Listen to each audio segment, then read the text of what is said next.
يا طاهرة. شيماء مشاوير بقت الشيخة شيماء. رمضان بقى كل سنة وانتم طيبين. على الرغم من ان هي عايزة تصور الفانوس ده وتحطه بروفايل بيكتشر عشان تغيظ صحابها.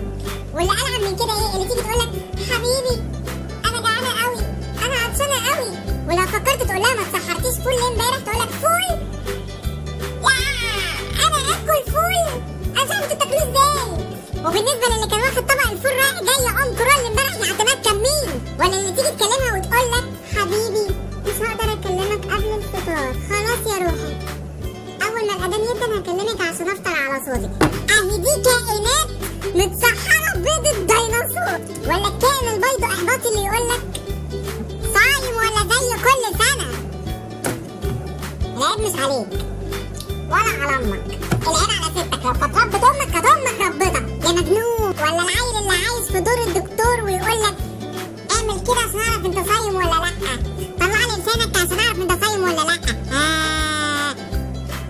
أمك واللي جابتها يا ابن المجنونة.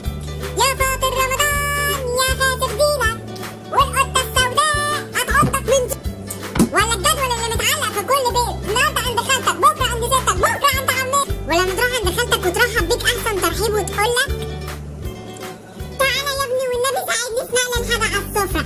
حاسب الشوربة سخن. ولو سألتك إيه رأيك في الأكل وفكرت تقول لها